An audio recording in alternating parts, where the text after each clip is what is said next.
வணக்கம், welcome to Chitra Murali's kitchen. இன்னைக்கு என்ன ரெசிபி பார்க்க போறோம்னா பட்டர் நான், அதுக்கப்புறம் அதுக்கு தொட்டுக்கிறதுக்கு பன்னீரும் கேப்சிகமும் போட்ட ஒரு கிரேவி எப்படி பண்ணுறதுன்னு பார்க்க போகிறோம். வாங்க. இந்த கப்பில் 2 கப்பு மைதா மாவு எடுத்துக்கிறேன். 2 table spoon milk powder, 1 table spoon சர்க்கரை, 1 டீஸ்பூன் பேக்கிங் சோடா, தேவையான உப்பு. இதை நல்லா மிக்ஸ் பண்ணிவிட்டு ஒரு 1/4 கப்பு தயிர் அதையும் சேர்த்து மிக்ஸ் பண்ணிப்போம். மில்க் பவுடர் இல்லைன்னா நீங்கள் ஒரு 1/4 கப்பு பால் சேர்த்துக்கலாம். லூக் வார்ம் வாட்டரில் மாவு பிசையணும்.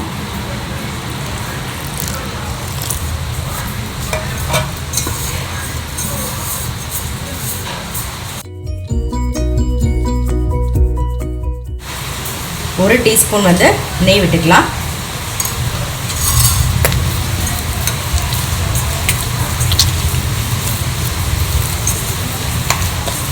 ஒரு 15 நிமிஷம் இந்த மாதிரி நல்லா இழுத்து பிசையணும். பாருங்கள் எவ்வளோ மாவு சாஃப்டாக இருக்குது. ஒரு 1 ஹவர் ஊறட்டும். கொஞ்சமாக கையில் நெய் தடவிடுறேன். நீங்கள் துணி இருந்ததுன்னா துணி போட்டு மூடிக்கலாம். அப்படி இல்லைன்னா நல்லா டைட்டாக ஒரு பிளேட்டோ இல்லை ஏதாவது மூடி போட்டு நல்லா மூடிடுங்க. ஸோ 1 ஹவர் கழிச்சு நம்ம பார்க்கலாம்.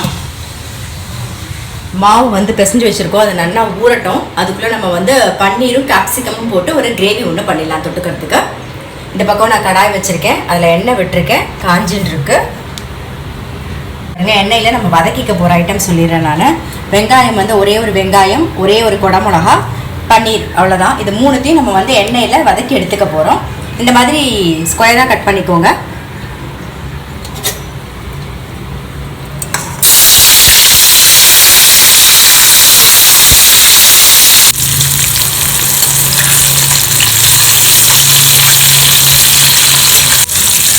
இந்த அளவுக்கு வதங்கினா போதும், எடுத்துடலாம்.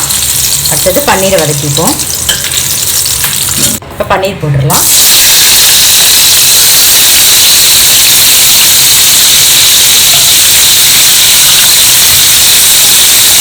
லைட்டாக பரட்டினா போதும், எடுத்துடலாம் நம்ம பன்னீரை.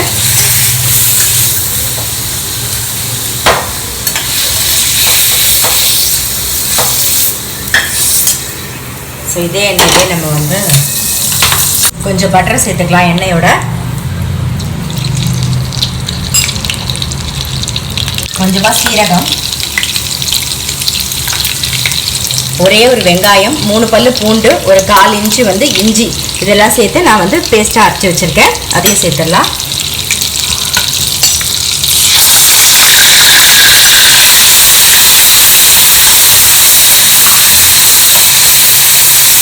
வெங்காயம் வதங்கிடுச்சு. ஒரு சின்னதாக இருக்கிற பச்சை மிளகா, ஒரு 2 பச்சை மிளகா போடுறேன். தக்காளி மீடியம் சைஸில் 2 தக்காளி அரைச்சி வச்சுருக்கேன். இதோடைய மஞ்சள் சேர்த்துக்கலாம். தேவையான உப்பையும் சேர்த்துருவோம். கொஞ்சம் நல்லா வதங்கட்டும். தக்காளி, வெங்காயம், பூண்டெல்லாம் நல்லா வதக்கி பச்சை வாசனை போயிடுத்து. நான் 1 டீஸ்பூன் ரெட் சில்லி பவுடர் போடுறேன். ஒரு 1/2 டீஸ்பூன் கரம் மசாலா, ஒரு 1/4 teaspoon try mango powder, amchur powder, நல்லா மிக்ஸ் பண்ணிப்போம். ரெட் சில்லி பவுடர் எல்லாம் சேர்த்து நல்லா மிக்ஸ் பண்ணியாச்சு. இப்போ நம்ம எண்ணெயில் வதக்கி வச்சுருக்கோம் இல்லையா, வெங்காயம், குடமிளகா, பன்னீர் எல்லாத்தையும் சேர்த்துருவோம். சேர்த்து நல்லா மிக்ஸ் பண்ணிடுவோம். காயெல்லாம் சேர்த்து ஒரு கொதி வந்தவுடனே, வெங்காயம், பன்னீர் எல்லாம் சேர்ந்து ஒரு கொதி வந்தவுடனே நம்ம கசூரி மேத்தி போட்டுடலாம்.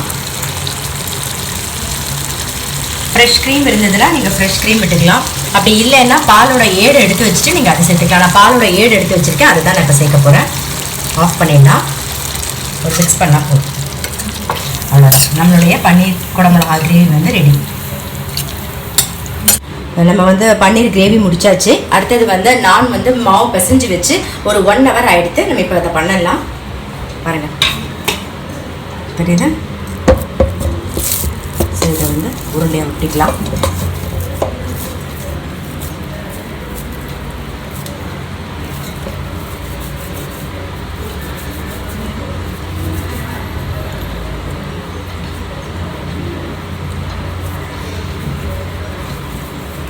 இந்த சைஸில் உருண்டை உருட்டி எடுத்துக்கலாம். எல்லாமே மாவு நல்லா உருட்டி வச்சுட்டாச்சு. நான் வந்து பிளெயின் நான் தான் பண்ண போகிறேன்.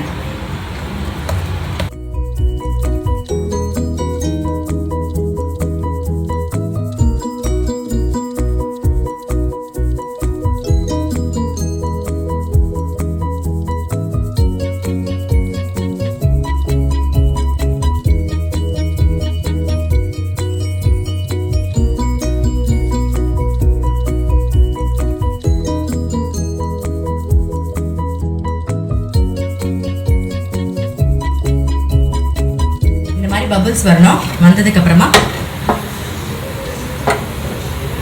அப்படியே தெரியுதா,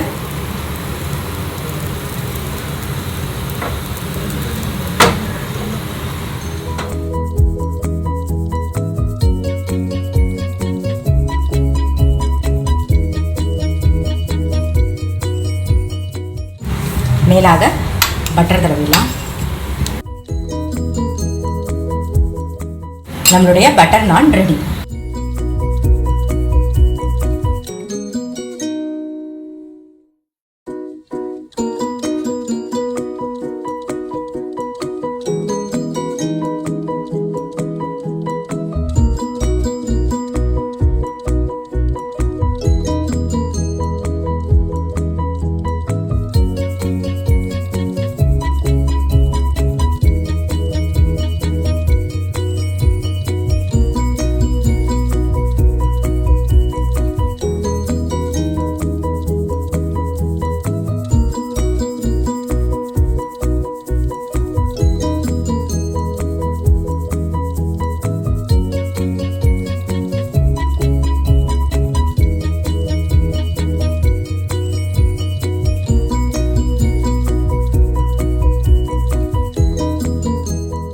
ஸோ நம்மளுடைய பட்டர் நான் அப்புறம் பன்னீர் கேப்சிகம் கிரேவி ரெடி ஆகிடுது. ரொம்ப ஈஸி, சிம்பிள் தான். நீங்களும் உங்கள்கிட்ட ட்ரை பண்ணி பாருங்கள். நான் அடுத்த வீடியோவில் சந்திக்கிறேன்.